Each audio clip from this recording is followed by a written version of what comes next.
माननीय अध्यक्ष तात्या कृपाळ साहेब, अखिल भारतीय काँग्रेस कमिटीहून आपल्यामध्ये पर्यवेक्षक म्हणून उपस्थित असलेले दिनेश गुजर, आमच्या सोबत इथे उपस्थित महाविकास आघाडीचे मेहकर विधानसभेकरता सन्माननीय उमेदवार सिद्धार्थभाऊ खरात साहेब, नुकत्याच झालेल्या लोकसभेच्या निवडणुकीमध्ये ज्यांनी आपल्याकडून निवडणूक लढवली ते नरेंद्र खेडेकर साहेब, श्याम उमाळकरजी, लक्ष्मणराव घुमरेजी, विजय अंबोरेजी, संजय राठोड, रामविजय बुरुंगलेजी, कासम गवळीजी, या सभेच्या आयोजनामध्ये ज्यांची महत्वाची भूमिका राहिली ते देवानंद पवार साहेब, अनंत वानखेडेजी, संतोष आंबेकरजी, विठ्ठल लोखंडकर, दादू सेठ, गोपाल बच्छिरे, जिजाताई राठोड, आशीष रहाटेजी, तेजेंद्र चव्हाण, लिंबाजी पांडव, दिलीपराव भोजराज, नंदू बोरे, सीमाताई गुट्टे, विलास सनकोरे, दीपक रेंडे, प्रकाश धुमाळ, अनिकेत मापारी, वसंतराव देशमुख, गजानन खरात, साहेबराव पटोळे, वसंतराव देशमुख, गजानन वडतकर, शांतीलाल गुगलिया, उपस्थित काँग्रेस, राष्ट्रवादी काँग्रेस आणि शिवसेना उबाटाचे सर्व सहकारी बंधू भगिनी, तरुण मित्रांनो,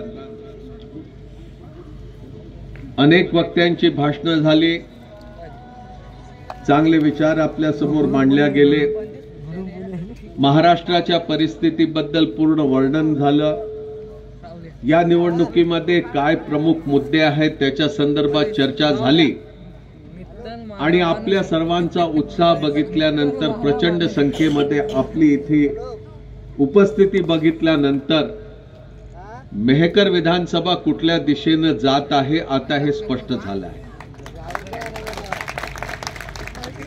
15 वर्षापासून मेहकर विधानसभेमध्ये आपण निवडणुकीमध्ये यशस्वी होऊ शकलो नाही. त्याची अनेक कारणं असू शकतात, पण जितकीही कारणं आपल्या अपयशाकरता अगोदर होती, मला वाटत नाही की आता तशा प्रकारची कुठलीही कारणं या निवडणुकीमध्ये राहिलेली आहे. महाविकास आघाडीच्या माध्यमातून पूर्णपणे संघटित होऊन या निवडणुकीला आपण सामोरं जात आहोत. ही निवडणूक फक्त इथे सिद्धार्थ खरात साहेबांना आमदार बनवण्यापर्यंत मर्यादित नाही. कुठला व्यक्ती आमदार होतो, खासदार होतो, मंत्री होतो, मुख्यमंत्री होतो,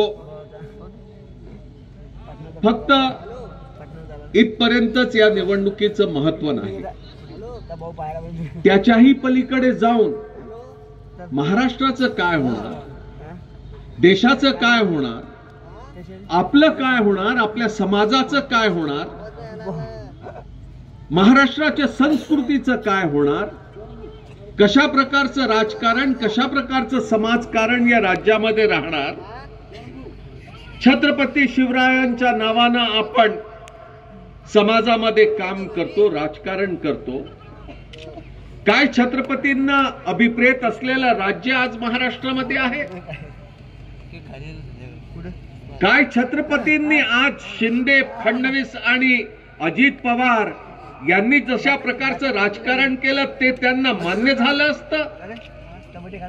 यांनी जशा प्रकारे शिवसेना तोडली, फोडली, जशा प्रकारे शरद पवार साहेबांनी राष्ट्रवादी काँग्रेसनं तोडलं, फोडलं, पवाराच्या कुटुंबाला देखील तोडून टाकलं, काय छत्रपतींनी या अशा प्रकारच्या राजकारणाला मंजुरी दिली असती का? याचा थोडासा विचार करणं आज महत्वाचं झालेलं आहे। मला असं वाटतं की आज आपलं राजकारण जी अत्यंत खालच्या दर्जापर्यंत पोहोचवायचं काम या महायुतीनं केलं, त्याला आपल्या मतदानाच्या माध्यमातून आपल्याला धडा शिकवायचा आहे। ही एक फुंगाट बांधून आपल्याला 20 तारखेच्या निवडणुकीसाठी तयारी करायची आहे। लोकसभेच्या निवडणुकीमध्ये भारताच्या राज्यघटनेसमोर आव्हान होतं। अगोदरच्या वक्त्यांनी त्याच्या संदर्भात सांगितलं, भारताची राज्यघटना आणि भारतीय जनता पक्ष याचा कुठल्याही प्रकारचा संबंध नाही।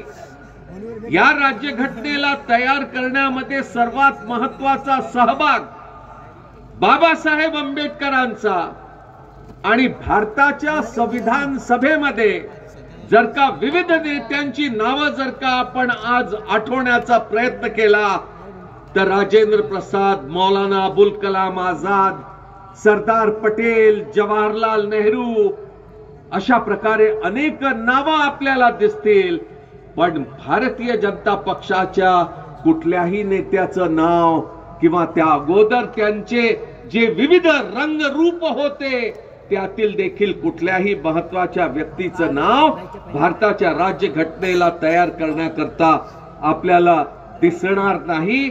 यांचा राज्यघटनेमध्ये सहभाग नव्हता। हे तिरंग्यामध्ये विश्वास ठेवत नाही। यांचं समर्पण राज्यघटनेला एक धोका आहे। भारतामध्ये अशा प्रकारचं संख्याबळ भेटलं तर पहिलं काम भारतीय जनता पक्ष जर का कुठलं करेल तर राज्यघटनेला बाजूला सारण्याचं। राज्यघटनेमध्ये जो मूलभूत विचार आहे तो कुठला आहे, प्रस्तावनेमध्ये काय दिले आहे ते विचार, संसदीय लोकशाहीमध्ये काय यांचा विश्वास आहे, कशा प्रकारचं यांचं राजकारण, संसदीय लोकशाहीमध्ये विचाराचं आदान प्रदान होतं।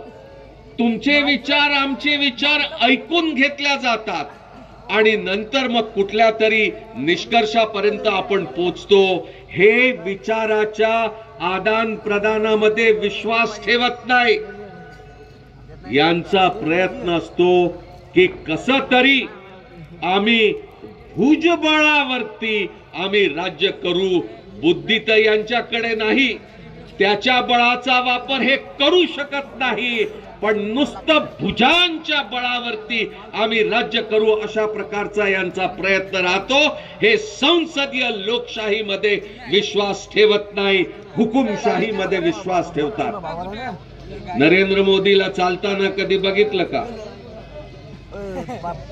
नेता चालतोय की अभिनेता चालतोय, खलनायक चालतोय की नायक चालतोय, मनामध्ये असा विचार उमटल्याशिवाय राहत नाही। भारताचा पंतप्रधान चालत आहे म्हणून असं वाटत नाही, तर कुठल्या तरी सिनेमामध्ये काम करणारा एक अभिनेता तो नायक नाही, एक खलनायक म्हणून चालत आहे अशा प्रकारे या पंतप्रधानाला बघितल्यानंतर वाटतं। समाजामध्ये विश्वास नाही, पुंजीपतींचं हे राजकारण करतात। अडाणी आणि अंबानी आणि इतर असे उद्योजक घेऊन ते पूर्ण राजकारण करण्याचा प्रयत्न करतात। समतेमध्ये विश्वास नाही, समानतेमध्ये विश्वास नाही, धर्मनिरपेक्षतेमध्ये विश्वास नाही, तर भारताच्या राज्यघटनेला आपण मानता तर मग राज्यघटनेला कुठे मानता, कसं मानता हे आपण सांगायला पाहिजे। मी अधिक वेळ घेणार नाही, पण एवढं सांगतो, आम्ही